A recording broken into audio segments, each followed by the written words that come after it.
दोस्तों, सांपों के बारे में जितनी कहानियाँ, जितने किस्से भारत में हैं, उतने आपको किसी भी वर्ल्ड में सुनने को नहीं मिलेंगे। वर्ल्ड से मेरा यहाँ तात्पर्य है वेस्टर्न वर्ल्ड, ईस्टर्न वर्ल्ड में। हम दोस्तों रहते हैं ईस्टर्न वर्ल्ड में। भारत कहानियों का देश है, किस्सों का देश है। और ये जो सांप इस वक्त आप फ्रेम पर देख रहे हैं, ये है ऑर्नेट फ्लाइंग स्नेक, जिसे आम बोलचाल में या ये कहा जाए कि जो सपेरे होते हैं वो इसे तक्षक नाग के रूप में प्रचलित करके रखते हैं। तो कोई गलत बात नहीं होगी, कोई अतिशयोक्ति नहीं होगी। अमित जी, नाग के फीचर्स तो इसमें दिखते नहीं है, ना इसमें फ़न है, ना ही कुछ है। हालांकि ये अपना जो अपर अब्डोमेन है उसको उठाकर रखा है, तो क्या इसी कारण इसे नाग कहा जाता है या कोई और विशेष बात है?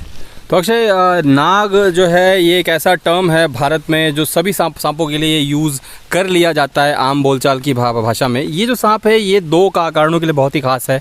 एक तो अपनी ग्लाइडिंग एबिलिटी के लिए, ये बहुत लंबे लंबे दूरी तक ग्लाइड कर सकता है अगर एनवायरनमेंट ठीक हो तो। दूसरा, ये जो आप कलर कॉम्बिनेशन देख रहे हैं, बहुत ही शानदार कलर कॉम्बिनेशन है और बहुत स्ट्राइकिंग कलर्स जो है वो दिखते हैं। दूसरा, कोई भी सांप जो है इतने कलर्स के साथ आपको देखने को नहीं मिलता है। और एक और ख़ास बात है कि इसका टंग का जो कलर है वो इसके स्किन के कलर की तरह ही होता है, इसलिए ये सांप खास है। ये ज़्यादातर आपको पहाड़ियों के आसपास या ऊंची जगहों के आसपास ही आपको देखने को मिलता है, हायर एल्टीट्यूड में, क्योंकि इसका शिकार करने का तरीका भी कुछ ऐसा ही है। ये हायर ऑल्टीट्यूड्स वाली जगहों में जाके ऊंचे पेड़ों पे चढ़ के और वहाँ से बाइनोकुलर्स व्यू के माध्यम से ये देखता है कि इसके शिकार या शिकारी कहाँ है, और उसके बाद शिकार या अपने बचाव में बहुत लंबी लंबी ग्लाइड्स ये जो है मार लेता है। अमित जी, आपने दो बातें कही, एक विजन के बारे में, एक इसके अपीयरेंस के बारे में। तो मनोज जी जो इस वक्त कैमरे के पीछे, मैं उनसे रिक्वेस्ट करूंगा कि इसकी आइज़ पर पहले जाएं। विजन के बारे में आपने कहा कि इसका विजन जो है बाइनोकुलर्ड होता है। बाइनोकुलर्ड विजन से क्या तात्पर्य है आपका, और कैसे ये फ़ायदेमंद होता है आर्बोरियल स्नेक्स के लिए? जी, बाइनोकुलर विजन आप ऐसे समझ सकते हैं कि आप कहीं जाएं और आपके हाथ में एक दूरबीन हो, और दूरबीन का मतलब है आपको काफ़ी दूर तक जो है बहुत अच्छे से दिख जाता है। और आर्बोरियल स्नेक्स में ये इसलिए फ़ायदेमंद होता है क्योंकि ये ऊंची जगह में पेड़ों के ऊपर रहते हैं, और वहाँ से जब ये देखते हैं लंबी दूरी तक, तो इनकी आंखें बहुत तेज़ होना और बहुत अच्छी होना बहुत आवश्यक है, जहाँ से ये अपने शिकार और शिकारियों को दोनों को ही आइडेंटिफाई कर सकें। आपने दूसरी बात कही थी अपीयरेंस के लिए कि इसके जो कलर होते हैं काफ़ी ज़्यादा स्ट्राइकिंग होते हैं, और यहाँ मनोज जी आपको दिखा रहे हैं इसकी बॉडी का अपीयरेंस। जो इससे पहले हमने ऑर्नेट रेस्क्यूज़ किए हैं, क्रिजोफिलिया जेनस की जो सांप हमने रेस्क्यू किए हैं, वाकई में वो काफ़ी स्ट्राइकिंग दिख रहे थे, लेकिन इसका जो अपीयरेंस है बहुत डल दिख रहा है, on to the darker shade of grey है। ऐसा क्यों?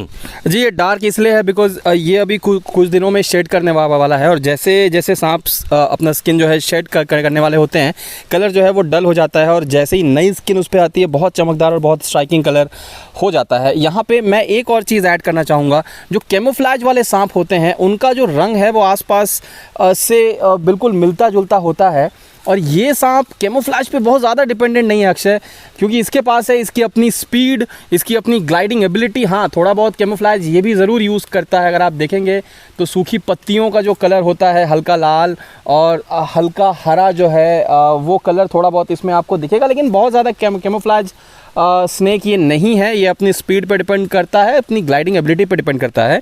और बात अगर की जाए इसके विष की, तो हल्का जहर इसके पास होता है, जो केवल इसके शिकार को सबड्यू करने के लिए काफ़ी होता है। इंसानों के लिए बहुत ज़्यादा हार्मफुल तो नहीं होता, लेकिन इसका ये मतलब बिल्कुल नहीं है कि आप इसकी बाइट को बहुत हल्के में लें या फिर इसको जो है परेशान करने का प्रयास करें।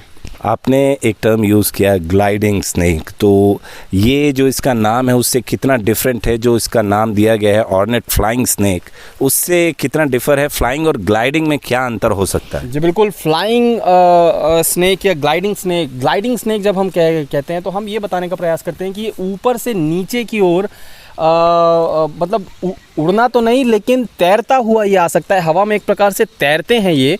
और ग्लाइडर्स जो हैं वो केवल ऊपर से नीचे आ सकते हैं, नीचे से ऊपर नहीं जा सकते, जबकि उड़ने वाले नीचे से ऊपर और ऊपर से नीचे दोनों आना जाना कर सकते हैं। तो कोई पंख आपको नहीं दिख रहा होगा। तो ग्लाइड जब ये करता है तो ये क्या करता है, पेड़ों के ऊपर जाके वहाँ से जब ये छलांग मारता है तो अपने स्किन को जो है फैला लेता है, जिसके वजह से फ्रिक्शन वहाँ पे हवा में थोड़ा सा इसको प्राप्त हो जाता है, और सही जगह देख के ये वहाँ पे लैंडिंग जो है वो कर जाता है।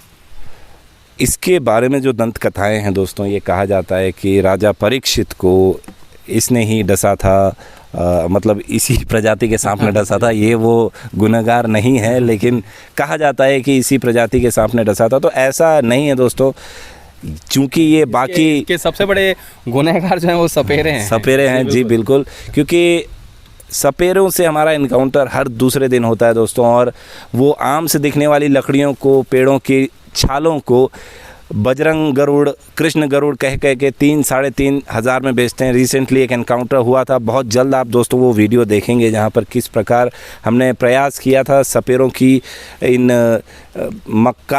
मक्कारी वाली हरकतों को सामने लाने का। जी बिल्कुल, आप अपनी आस्था को किसी को भी अपनी आस्था का फ़ायदा उठाने का मौका ना दें आप। और ये तभी हो सकता है जब आपके पास प्रॉपर सही ज्ञान हो।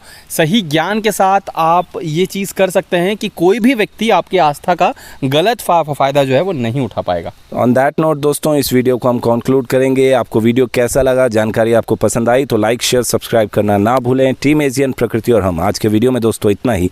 जय हिंद, वंदे मातरम।